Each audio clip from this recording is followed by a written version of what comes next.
بسم اللہ الرحمن الرحیم، السلام علیکم ورحمۃ اللہ وبرکاتہ۔ اللہم صلی علی محمد وعلی محمد، رب اشرح لی صدری ویسر لی امری واحلل عقدۃ من لسانی یفقہوا قولی، آمین۔ خواتین و حضرات، آپ دیکھ رہے ہیں کتب on line special Ramzan transmission, اور میں ہوں بلال کتب۔ اور آپ نے تمام لوگوں نے اس کا تجربہ کیا ہوگا، کوئی بہت زیادہ میری طرح اگر آئی ٹی اسپیشلسٹ نہ بھی ہوں، میں تو خیر بالکل ہی نہیں ہوں، لیکن اس کو بھی پتہ ہے واٹس اپ دیکھتا ہوگا، کوئی نہ کوئی اینڈرائڈ فون ہوگا جس کے پاس بھی ہوگا۔ غور کیجئے، پچھلے کچھ ایک دو ہفتے چھوڑنے سے پہلے، ایک دو ہفتے پہلے کی اگر میں بات کہوں تو کتنا بڑا ایک ٹرینڈ چلا تھا دنیا بھر میں، جسے کہنا چاہیے اکراس دا ورلڈ ایک ٹرینڈ چلا تھا اذان دینے کا۔ ہر جگہ اذان ہو رہی تھی، یہ باتیں کہی جا رہی تھی کہ جہاں صدیوں سے اذانیں نہیں ہوئی وہاں اذانیں ہو رہی تھیں، لیکن یہ اذانیں اب ایک دم بند ہو گئیں۔ اس کی کیا وجہ؟ یہ موضوع آج اپنے علماء سے پوچھیں گے کہ یہ تبدیلی کیسے آئی، کیا ہم اپنے راستے میں خود کھڑے ہیں؟ ہمارے ساتھ مہمان ہوں گے، بہت سے تعارف کرواؤں گا، لیکن سب سے پہلے ہدیہ نعت رسول پاک صلی اللہ علیہ وسلم، اور پیش کرنے والے ہیں سید ارباز۔ بسم اللہ ارباز۔ تمہارے آستانے سے زمانہ کیا نہیں پاتا،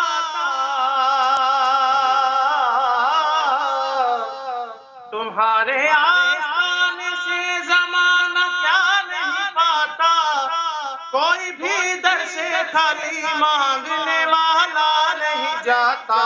بھر دو جھولی، ہاں بھر دو جھولی میری یا محمد، بھر دو جھولی میری یا محمد، لوٹ کر میں نہ جاؤں گا خالی، بھر دو جھولی میری یا محمد، لوٹ کر میں نہ جاؤں گا خالی، کچھ نواسوں کا صدقہ عطا ہو، کچھ نواسوں کا صدقہ عطا ہو، در پہ آیا ہوں بن کر سوالی،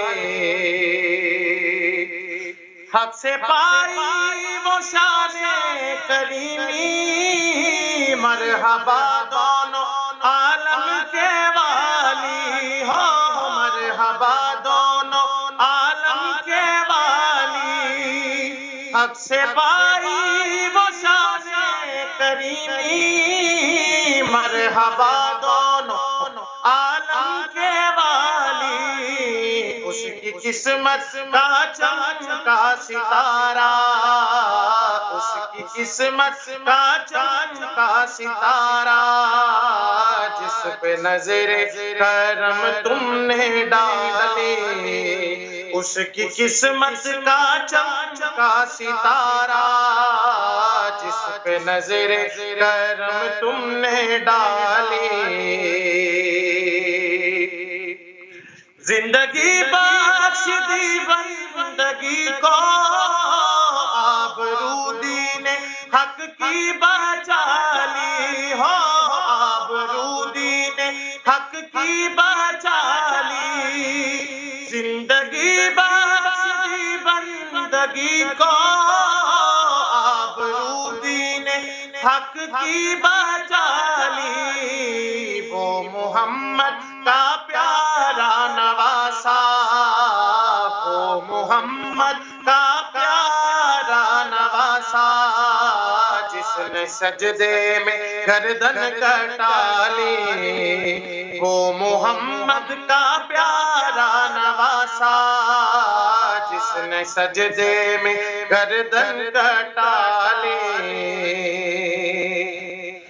عاشق مصطفیٰ کی اذان میں اللہ اللہ کتنا اثر تھا، ہو اللہ اللہ کتنا اثر تھا، عاشق مصطفیٰ کی اذان میں اللہ اللہ کتنا اثر تھا، عرش والے بھی سنتے تھے جس کو، عرش والے بھی سنتے تھے جس کو، کیا اذان تھی اذان بلالی، عرش والے بھی سنتے تھے جس کو، کیا اذان تھی اذان بلالی، بھر دو جھولی میری تاجدار مدینہ، بھر دو جھولی میری سرکار مدینہ، لوٹ کر میں نہ جاؤں گا خالی۔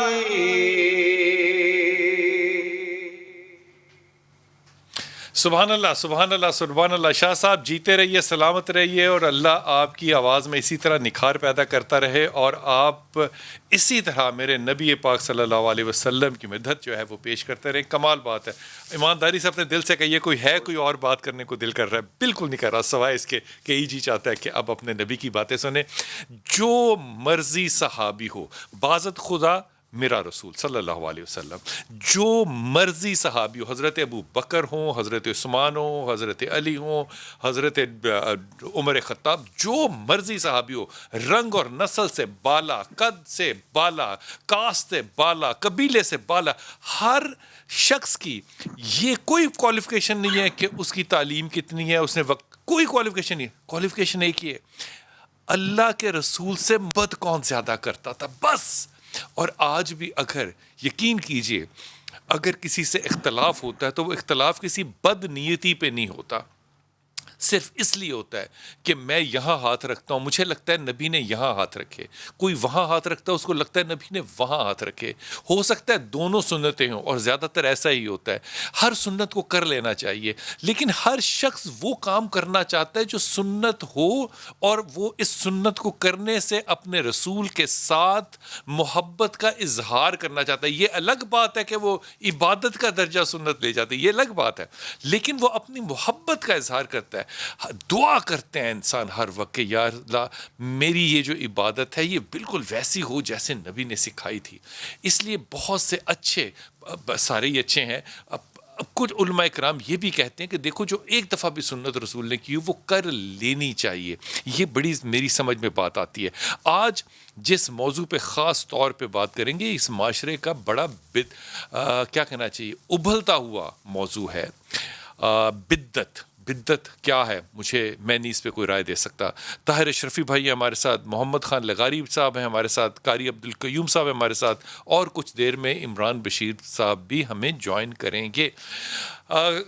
طاہر صاحب، اگر طاہر بھائی آپ ہمارے ساتھ ہیں تو آپ فرمائیے گا، ابھی کچھ عرصہ پہلے آپ کو اندازہ ہے کہ کتنی اذانیں ہونے لگ گئی تھی، سارے دنیا کے اندر اذانیں لوگ سڑکوں پہ کھڑے ہو کے دینے لگ گئے تھے، پھر ایک دم مسلمانوں نے ہی خود، ایک طبقے نے کہنا شروع کر دیا کہ یہ ٹھیک نہیں ہے، یہ بے وقت کی اذان ہے، اس کی روایت نہیں ملتی، یہ بدعت کے زمرے میں آئے گی۔ چلے اذان تو ٹھیک ہے، لیکن بہت سے لوگ اس سے آگے بھی چلے گئے تھے، تو وہ دیکھیے کچھ عرصے کے بعد وہ اللہ اکبر کی آوازیں جو گونج رہی تھیں اس ساری کائنات میں، اس دنیا میں، وہ ختم تو نہیں ہو سکتی، وہ اس طرح سے کم ہو گئی جس طرح کہ ایک دم ایک بیماری کو دیکھ کے لوگوں کے دلوں میں غبار آیا تھا کہ ہم اذانیں دیں گے۔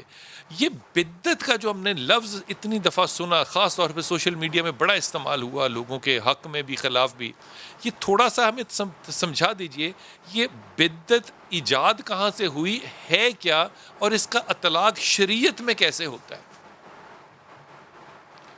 بسم اللہ الرحمن الرحیم، نحمدہ ونصلی ونسلم علی رسولہ الکریم۔ سب سے پہلے تو بلال بھائی آپ کا شکریہ، اور ابھی یہ جو ہم سن رہے تھے، میرا تو یہ دل چاہتا ہے کہ یہی جاری رہتا اور افطاری کی جو ہے نا وہ اذان ہو جاتی۔ اتنا یہ دل کر رہا تھا اگر میں پاس ہوتا تو یہ جو بھی پڑھ رہے تھے اس کے ماتھے پہ بھی بوسہ دیتا، اور آپ کا بھی شکریہ، اور آپ کے ساتھ جتنے مہمان ہیں ان سب کا شکریہ۔ دیکھیے بلال بھائی، بڑی آسان فہم چیز ہے کہ بدعت وہ ہے جو اللہ کے نبی صلی اللہ علیہ وسلم نے نہیں کی یا نہ کرنے کا حکم دیا، اور آپ کے بعد کچھ لوگوں نے اس کو ایجاد کر لیا۔ پھر یہ ہے بڑا سمپل سادہ سی بات۔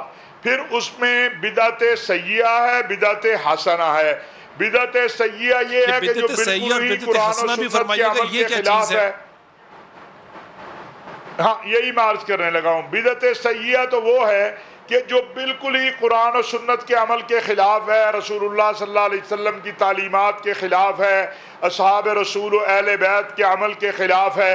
اور بدعت حسنہ یہ ہے کہ کسی نے رائے قائم کر لی قرآن و سنت سے ہی کہ نہیں یہ کام بھی کر لینا چاہیے. جیسے ابھی آپ نے اذان کی بات کی، تو ہمیں روایات میں اگرچہ احناف کے ہاں، امام اعظم ابو حنیفہ کے ہاں اس طرح کی اذانوں کا کوئی وہ نہیں ہے، ثبوت نہیں ہے، لیکن بعض دیگر ائمہ کے ہاں یہ ہے کہ سیلاب آ جائے، کوئی آفت آ جائے، یا جنگل میں آپ جو ہیں وہاں کوئی مصیبت آ جائے تو آپ اذان دے سکتے ہیں. تو لہٰذا اسی لیے میں نہیں سمجھتا ایک بہت دو چار افراد نے یا دو چار حضرات نے اس پر بات کی ہوگی. اکثریت جو علماء کی تھی پوری دنیا کے اندر، صرف پاکستان میں نہیں، اللہ نے اس دور میں، بلال بھائی، اللہ نے اس دور میں ان چند ہفتوں میں وہاں بھی اذان دلوا دی، وہاں بھی اللہ اکبر کی صدا بلند ہوئی، وہاں بھی اشہد ان محمد الرسول اللہ، رسول اکرم صلی اللہ علیہ وسلم کی رسالت و ختم نبوت کا اعلان ہوا. جہاں 800 سال سے اذان نہیں ہوئی تھی، اذان لوگوں نے سڑک پہ نہیں سنی تھی، وہاں بھی اذان سن لی گئی. جہاں ممنوع تھا کہ آپ نماز پڑھیں، آپ اپنی مسجد کے اندر اذان دیں، لیکن ریڈیو پہ اذان تو آپ کے گھروں میں آتی تھی، سڑک پہ اذان نہیں سنی جاتی تھی. اللہ نے اپنے نام کی سربلندی وہاں بھی کروا دی. تو میں سمجھتا ہوں کہ بدعت جو ہے وہ آپ نے طاہر بھائی بڑی اچھی بات کی ہے، لیکن واضح بڑی چیز ہے مطلب دل کو کہ دکھی ہوتی ہے یہ بات کہ ہم نے خود ہی اس کے خلاف جو ہے، چاہے چند علماء کرام ہو، ظاہر ہے ہمارے لیے ہر عالم جو ہے وہ باعث عزت ہے، اگر وہ خلاف گئے تو وہ نہیں شاید جانا چاہیے تھا. سچی بات لیکن کروں، محمد خان لغاری صاحب بہت شکریہ، آپ میرے ساتھ سچی ہیں. بات کروں، خان صاحب یہ فرمائیے کہ رسول پاک صلی اللہ علیہ وسلم کے دور میں تو امام ابو حنیفہ کا کوئی ذکر نہیں کر سکتا تھا نا، یا امام حنبل کا کوئی ذکر نہیں کر سکتا تھا، امام شافعی کا کوئی ذکر تھا. جو کچھ کرنا ہے وہ قرآن اور سنت کے ہی سے کرنا ہے. تو یہ جب بدعتوں کا ایک تذکرہ اور ذکر آنے لگ جاتا ہے تو ہم اپنی مسالک کی طرف جانے لگ جاتے ہیں کہ میرا مسلک یا میرا سکول آف تھاٹ جو ہے وہ فلاں ہے، ان کی ہسٹری میں ان کے ہاں یہ ایسا نہیں ہے. تو کیا یہ ذاتی طور پہ اس طرح کا حوالہ ہمیں خود اپنی سوچ میں ایک بدعت پیدا نہیں کر دیتا ہے کہ ایسی بات جو کہ نبی کے دور کی ہے ہی نہیں بالکل؟ خان صاحب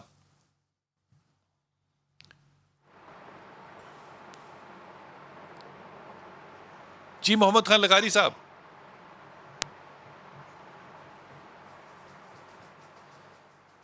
لغاری صاحب ہمارے ساتھ نہیں. قاری صاحب اگر آپ یہ بات سن رہے ہیں تو عبد القیوم صاحب آپ کی طرف یہی سوال پلٹا رہا ہوں.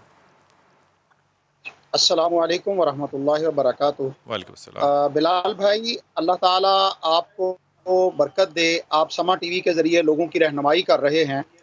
تو نبی کریم صلی اللہ علیہ وسلم پر جو دین نازل ہوا اس دین کو الاسلام کہا جاتا ہے. ان الدین عند اللہ الاسلام، اللہ تعالیٰ کے ہاں پسندیدہ دین اسلام ہے. اور وہ دین جو نبی کریم صلی اللہ علیہ وسلم غار حرا سے لے کر نکلے تھے، اور حجۃ الوداع کے موقع پر آپ پر قرآن مجید کی وہ آیت نازل ہوئی جس کو الیوم اکملت لکم دینکم واتممت علیکم نعمتی ورضیت لکم الاسلام دینا، کہ اللہ تعالیٰ نے آج کے دن دین اسلام کو مکمل کر دیا اور اس دین کو پسند بھی کیا ہے اور نعمت کے طور پر اتارا ہے. تو یہ وہ دین جو نبی کریم صلی اللہ علیہ وسلم لے کر آئے اور امت کو دے کر گئے، ایک ایک بات، ایک ایک مسئلہ سمجھایا، وہ قرآن مجید کی شکل میں ہمارے پاس موجود ہے. نبی کریم صلی اللہ علیہ وسلم کی احادیث آپ کی سنت کی شکل میں ہمارے پاس موجود ہے، اور پورے کا پورا موجود ہے. اس میں کسی قسم کی کوئی کمی اور کوئی اضافہ نہیں ہے. یہ علیحدہ بات ہے کہ کسی مسئلے میں ہمیں سمجھ نہ آ سکے، کوئی مسئلہ ہماری جو ہے وہ ہماری وہاں پر تحقیق نہ ہو سکے، یہ ایک علیحدہ بات ہے. لیکن دین جو ہے وہ پورے کا پورا اللہ کے رسول صلی اللہ علیہ وسلم نے ہمیں پہنچایا، اور اس کی گواہی بھی رسول اللہ صلی اللہ علیہ وسلم نے حجۃ الوداع کے موقع پر 1,44,000 صحابہ کرام سے لی کہ کیا میں نے یہ دین تم سے پہنچا دیا ہے؟ تو سب صحابہ کرام نے گواہی دی کہ اے اللہ کے رسول صلی اللہ علیہ وسلم، آپ نے نہ دین صرف پہنچایا ہے بلکہ اس دین کی آپ نے پہنچانے کا حق ادا کر دیا ہے. قاری صاحب اب سوال کی طرف آ جائیے پلیز.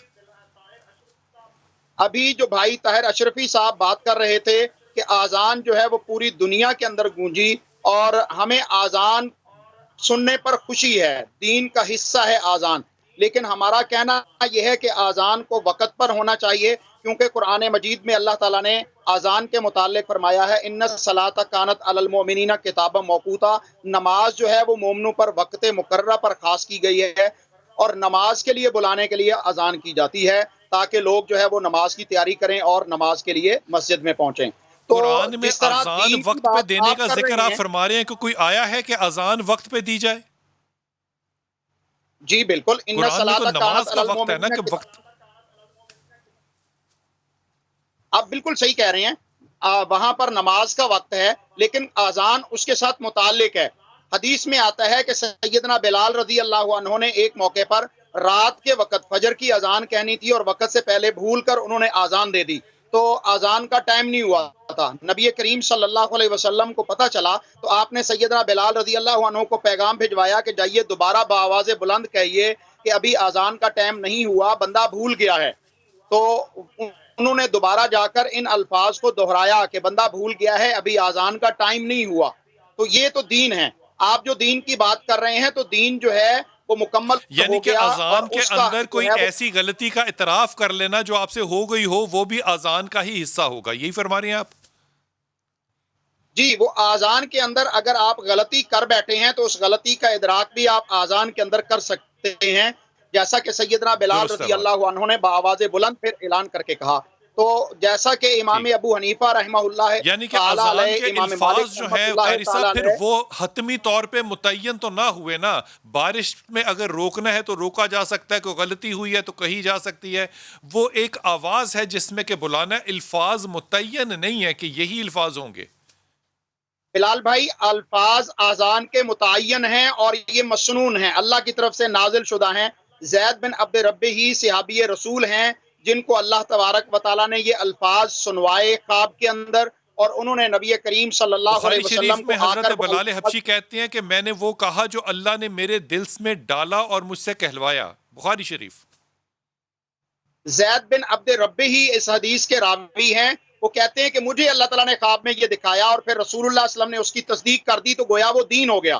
تو نبی کریم صلی اللہ علیہ وسلم کے دور میں تو وہ وہی جو اذان پہلی کہی اذان جاتی تھی۔ خانہ کعبہ پہ چڑھ کے حضرت بلال حبشی نے دی تھی وہ اذان نہیں ہے؟ سیدنا بلال حبشی رضی اللہ تعالیٰ عنہ نے پہلی اذان نہیں کہی بیت اللہ پہ، بلکہ فتح مکہ کے موقع پر آپ کو بیت اللہ کے اوپر چڑھایا گیا، اور اس سے کئی سال پہلے جو ہے وہ مدینہ طیبہ میں اذان دی جا رہی تھی۔ تو اذان جو ہے یہ اچھا، آپ مسنون بدعت عمل کے ہے، بارے میں کیا اور اس فرما کا رہے ہیں کہ بدعت کیا چیز ہے؟ قاری صاحب بڑا کلیئرلی بتائیے گا، بدعت کیا چیز ہے؟ اللہ کے رسول صلی اللہ علیہ وسلم سے ام المومنین سیدہ عائشہ رضی اللہ عنہا فرماتی ہیں کہ آپ نے ارشاد فرمایا من احدث فی امرنا ھذا ما لیس منہ فہو رد۔ صحیح البخاری کی یہ حدیث ہے کہ جو شخص ہمارے دین میں، دین کے معاملات میں اپنی طرف سے کوئی نیا طریقہ ثواب کی نیت سے ایجاد کر لے جس کا ہم نے حکم نہ دیا ہو، لیسا علیہ امرنا، اس پر ہمارا حکم نہ ہو، ہماری مہر نہ ہو، فہو رد، تو اس کا وہ کام آپ جو کی ہے وہ بات مردود بالکل ہے۔ بجا، یہ بات مجھ تک پہنچ گئی، لیکن سب سے پہلے یہ سوال آپ ہی کے آگے رکھوں گا۔ حضرت معاذ جو تھے جب وہ جا رہے تھے تو آپ نے ان سے پوچھا تھا کہ تم گورنر بنو گے تو کیسے فیصلہ کرو گے؟ قرآن سے کروں گا، نہ ملا، کہا حدیث سے کروں گا، کہا کس سے کرو گے؟ کہا اس کے پیراڈائم میں رہتے ہوئے پھر اپنے گمان کو استعمال کروں گا۔ اصحاب کی بات کرنے کے بعد تو وہ جو انہوں نے کہا اس پہ رسول پاک صلی اللہ علیہ وسلم نے اس کے سینے پہ ہاتھ مار کے کہا کہ یہ بالکل ٹھیک بات ہے، اللہ تیرا ساتھ دے گا، تو وہاں تو گمان استعمال ہو رہا ہے۔ بلال بھائی یہ جو حدیث ہے سیدنا معاذ رضی اللہ تعالیٰ عنہ کی، یہ سند سے ثابت نہیں ہے، ضعیف حدیث ہے۔ اور دوسری بات، ضعیف ہونے کے باوجود بھی اگر آپ اس سے استدلال کرنا چاہتے ہیں تو اس میں دیکھیے، پہلی بات سیدنا معاذ نے کہا تھا کہ میں قرآن سے دیکھوں گا، اگر قرآن میں نہ ملا تو حدیث میں سنت میں دیکھوں گا، اگر سنت میں اور حدیث میں یعنی قرآن مجید میں بھی اور سنت میں بھی نہ ملا تو پھر میں اپنی عقل سے جو ہے وہ اس چیز کو سوچوں گا کہ کیا چیز جو ہے کتاب و سنت کے قریب تر ہے، تو تب بھی یہ بات جو ہے وہ درست معلوم ہوتی ہے۔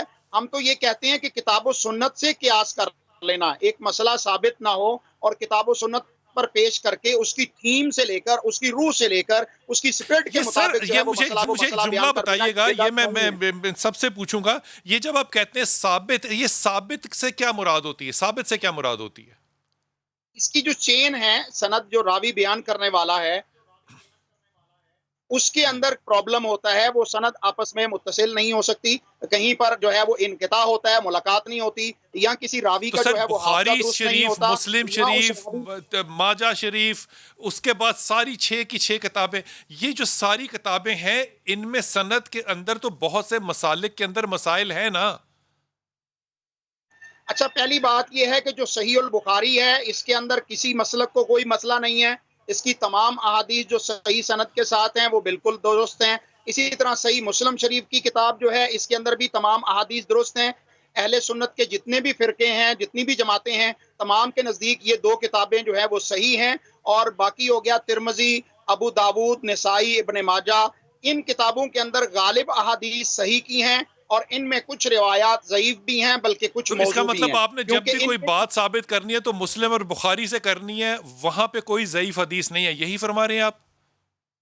نہیں، میں یہ نہیں کہہ رہا، میں کہہ رہا ہوں کہ حدیث رسول اللہ صلی اللہ علیہ وسلم کی کہیں سے بھی ہو سکتی ہے، وہ بخاری مسلم سے بھی ہو سکتی ہے، وہ مسند احمد ترمذی سے، مصنف ابن ابی شیبہ سے، صحیح ابن حبان تو سے، یا قاری حدیث کی صاحب پھر کسی بھی کتاب سے ہو معاملہ سکتی ہے، طے کہاں لیکن اس ہوا؟ کی سند صحیح ہونی معاملہ چاہیے۔ طے کہاں ہوا؟ پھر ثابت کرنے والا بات جو ہے وہ ہے کیا؟ میں آپ کے پاس دوبارہ آتا ہوں، محمد خان لغاری صاحب ہمارے ساتھ ہیں۔ لغاری صاحب یہ فرمائیے گا کہ یہ جو بدعت جس چیز کو کہہ رہے ہیں، بڑے آسان طریقے سے ہمارے دونوں احباب نے اس کی بڑی تعریف فرما دی، اس کی تاریخ بھی بتا دی۔ یہ بدعت کب شروع ہوتی ہے؟ کس چیز کو بدعت کہتے ہیں؟ میں اذان جو پچھلے دنوں ہو رہی تھی وہ ختم ہو گئی ہونی، کیونکہ کچھ لوگوں نے کہا کہ یہ بدعت ہے، یہ نہیں ہونی چاہیے۔ یہ تھوڑا سا ذرا آسان لفظوں میں بغیر تاریخ میں جائے بتائیے گا، بدعت شریعت میں کس چیز کو کہتے ہیں؟ بسم اللہ الرحمن الرحیم۔ میں نہیں دیکھ رہا کہ میرے دوسرے ساتھی کون ہیں، بہرحال ان کی خدمت میں بھی اور ناظرین کی خدمت میں بھی میں سلام عرض کرتا ہوں۔ بدعت جو ہے یہ عربی زبان کا لفظ ہے اور یہ بدع سے مشتق ہے۔ اس کا معنی ہے کسی سابقہ مادہ، اصل، مثال، نمونہ یا وجود کے بغیر نئی چیز کا ایجاد کرنا، اس کو بدعت کہتے ہیں۔ اور اچھا اب جو بدعت اچھا، یہ ہمارے جو چیزیں، ہاں ایک سیکنڈ لغاری صاحب ٹھہریے گا، نئی چیز کا ایجاد کرنا بدعت ہے، یہ چیزیں صرف دین سے متعلق ہیں یا کوئی بھی چیز ایجاد کرنا بدعت ہے؟ اس میں ایک لغوی معنی ہے، وہ تو ہے کسی چیز کا بھی ایجاد کرنا، اور ایک اس میں ٹھیک، شرعی معنی لیا جائے گا کہ شریعت کے اندر آپ کس چیز کو نیا لا رہے ہیں۔ تو اس میں یہ ہمیں ایک مجھے دیکھنا پڑے مثال گا کہ دیجیے گا۔ اب جی، مثال کے طور پر جو ایجاد کرنا ہے، اللہ تبارک و تعالیٰ نے قرآن کریم کے اندر ارشاد فرمایا کہ اللہ بدیع السماوات والارض، اللہ تبارک و تعالیٰ زمین اور آسمان کا ایجاد کرنے والا ہے، بنانے والا ہے، اور وہ جب بھی کسی چیز کے بارے میں کہتا ہے کن فیکون، وہ کہتا ہے وہ ہو جاتی ہے، وہ پہلے تو نہیں ہوتی، اس کے کہنے پر وہ ہو جاتی ہے۔ تو یہ جو چیز ہے مارز وجود کے اندر آئی ہے، یہ سر آپ جو فرما رہے ہیں میں اس کو آسان کرتا ہوں، تو انوینشن اور ڈسکوری کا فرق آپ بتا رہے ہیں، یہ سمجھ میں آ رہا ہے بات۔ میں تو آپ سے جی بات ہی جی اور کہہ رہا ہوں، مثال کے طور پہ ابھی ویکسین ایجاد نہیں ہوئی کووڈ کی، وہ ہاں جب ایجاد ہوگی جی تو وہ جی بدعت ہوگی کیا؟ ہاں، یہ ان لوگوں سے پوچھنے کی بات ہے جو ہر چیز کو بدعت پر محمول کرتے ہیں۔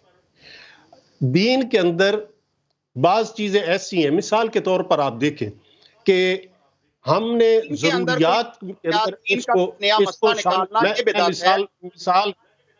مثال کے طور پر آپ سے عرض کر رہا ہوں کہ دین کے اندر آپ دیکھیں جی جی، کہ مساجد کا بنانا تو ضروری ہے اور مسلمان وہ بناتے ہیں، لیکن میں یہ سوال کرتا ہوں کہ ان کے ساتھ مینار کا جو بنانا ہے وہ کہاں پر لکھا ہوا ہے؟ ہاں کیا نبی کریم صلی اللہ علیہ بالکل وسلم ٹھیک۔ کے زمانہ میں یہ تھے؟ اور اسی طرح باقی کئی چیزیں ہیں جن کو اس سر وقت پکے فرش کی ضرورت مثال کے لے طور لیجئے، پر پکی چھت کی اپنایا مثال جاتا لے ہے، لیجئے، لیکن غسل خانوں کی مثال لے لیجئے، کارپٹس کی مثال لے لیجئے، یہ ساری چیزیں جی تو بعد بالکل میں آئی بالکل ہیں نا، رسول پاک صلی اللہ علیہ وسلم کے زمانے میں تو سب نہیں ہے۔ چیزیں بعد میں آئی جی، اس لیے ہر چیز پر تو یہ کہہ آپ ان دینا کو کہ یہ بدعت بدعت ہے، یہ تصور گمراہی کر رہے ہے۔ ہیں سر؟ ہاں جی آپ ان کو بدعت جی کہہ رہے ہیں؟ دیکھیں، جو چیز بعد میں آئی ہے وہ نئی ایجاد ہے۔ اب اس کو ٹھیک، آپ بدعت اس معنی میں کہیں گے کہ وہ نئی ایجاد ہے، کسی ایسے معنی میں آپ نہیں تو یہ برائی کہیں گے تو کہ نہ جس کا ہوئی ہے کہ مطلب نئی ایجاد ہے اپنے تقاضوں کے ساتھ اپنے معاشرے میں نئی ٹیکنالوجی کے ساتھ اگر ڈیولپ ہو رہی ہے تو کوئی غلط جی بات تو نہ بالکل ہوئی نا. اگر کوئی قانون نہیں توڑ رہی، کوئی نہیں شریعت کی حد پار نہیں کر رہی. میں نے تو سر میں نے پہلی مثال یہ دی ہے کہ اللہ بدیع السماوات والارض، زمین اور آسمان نہیں تھے اور اللہ نے بنائے، تو آپ اس کو کیا کہیں گے؟ ٹھیک، رب تعالیٰ سب سے پہلے اس کو بالکل ٹھیک، بنانے والا ہے اور یہ چیزیں نہ تھیں، بالکل تو ٹھیک. آپ ان کو کس بدعت کے اندر لے جائیں گے؟ اس آپ کی لیے بات سے بلال جو میں جو بھائی سمجھا ہوں حضرات نا میں بھی لغاری واضح صاحب، آپ کرنا نے بڑی چاہتا ہوں اعلیٰ بات کی، آپ نے بڑی پروفیسروں والی بات کی. اللہ تعالیٰ ہر شے جو ہے وہ ایجاد کر چکا ہے، تخلیق کر چکا ہے. ہم صرف اس کو ڈسکور کرتے ہیں، ایجاد تو ہم کچھ بھی نہیں کرتے پھر. ہاں جی بلال بھائی میں عرض کرنا چاہوں گا کہ دین کو جی جی قاری صاحب فرمائیے، دین کی حکم بھائی کیجیے. مثال اگر آپ مجھے میں اجازت دے بدعت دیں، کو واضح کرنا چاہ رہا ہوں. روزہ رکھنا جو ہے وہ دین ہے، روزہ رکھنا بلال دین بھائی ہے، جی روزہ افطار کرنا بھی دین ہے، روزے کو افطار کرنا بھی دین ہے، روزہ کو رکھنا بھی دین ہے. اب ہمارے بھائیوں نے اس میں بدعت کا اضافہ کیا کر لیا کہ روزہ رکھتے وقت کچھ الفاظ نیت کے بنا لیے جو نبی کریم صلی اللہ علیہ وسلم نے، صحابہ کرام نے، یا بلال تابعین نے بھائی اور یا ائمہ تو دین موقع نہیں دے ہے. دیں بات اب کرنے اس کا. طرح شہر رمضان، یہ الفاظ رسول اللہ صلی اللہ علیہ وسلم سے ثابت نہیں ہیں، بلکہ کسی بھی کتاب میں نہیں ہے. یہ ہمارے بر صغیر کے اندر اس کا رواج آپ کیا گیا. دونوں کے اسی طرح پوائنٹ جو ہیں روزہ وہ میرے افطار پاس کرتے آ گئے. طاہر بھائی وقفے پہ جاؤں گا، واپس آ کے آپ ہی کے پاس آؤں گا. آپ نے دونوں لوگ بیانات ہیں جو آرگومنٹس ہیں وہ سنے ہیں. آپ فرمائیے گا، ان دونوں کے اوپر آپ ہی کا بیان ہوگا صرف. انشاءاللہ تعالیٰ واپس آتے ہیں وقفے پہ انشاءاللہ تعالیٰ.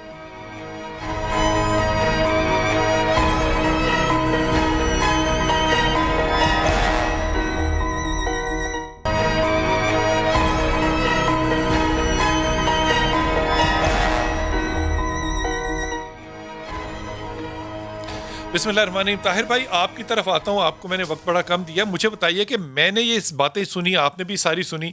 یہ قاری قیوم صاحب کی باتیں جو ہے وہ میری سمجھ سے بالا ہے. ظاہر ہے میں نالائق اور جاہل انسان ہوں. ذرا تھوڑا سا مجھے نرم طریقے سے سمجھائیے جو عام فہم ہو کہ یہ بدعت آخر ہے کیا. اذان مثال کے طور پہ 2-3 ایگزامپلز دیتا ہوں.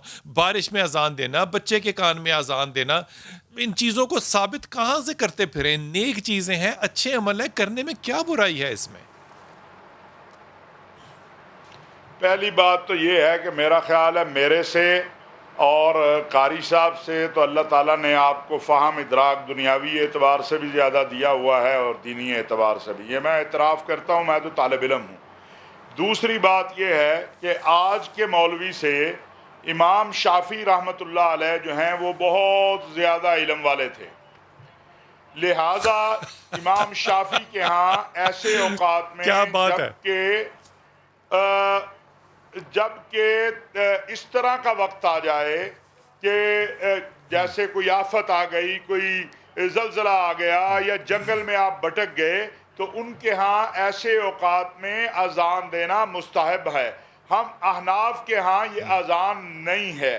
اس لیے یہ ایسا مسئلہ نہیں ہے کہ جس پر ہم اچھل کے لوگوں کو جو ہے وہ جو کوئی کر رہا ہے تو اس کی بھی حوصلہ شکنی کرے. میں بڑی معذرت سے ہاتھ جوڑ کے عرض کرنا چاہتا ہوں کہ دین اسلام جو ہے وہ بند کمرے میں قید کا نام نہیں ہے. یہ قیامت کی صبح تک انسانیت کی رہنمائی کا نام ہے. ہمارا اختلاف ہو سکتا ہے کہ ہمارا سکول آف تھاٹ، ہم حنفی ہیں، احناف کے ہاں ممکن ہے اس کی اس طرح اجازت نہ ہو. کیا قرآن میں ہے کہ آپ بچے کے کان میں اذان دیں؟ اور ابھی جو قاری صاحب نے، میں بڑی ہی ادب سے عرض کروں گا، جو اپنا آیت تلاوت کی وہ تو نماز کے متعلق ہے، اس میں اذان کا کدھر ذکر ہے؟ تو بچے کے کان میں جب آپ اذان دیتے ہیں اور وہ روایات سے ثابت ہے، تو پھر آپ مجھے بتائیں کہاں روایت میں لکھا ہوا ہے کہ کون سے وقت میں بچے کے کان میں اذان دینی ہے؟ 2 منٹ بعد، 5 منٹ بعد، 10 منٹ بعد، 1 گھنٹے بعد، 5 دن بعد؟ تو خدا کے لیے یہ وہ مسئلے ہیں جو اس وقت امت جو ہے وہ تباہی کے دانے پہ کھڑی ہے. انسانیت تباہ ہو رہی ہے.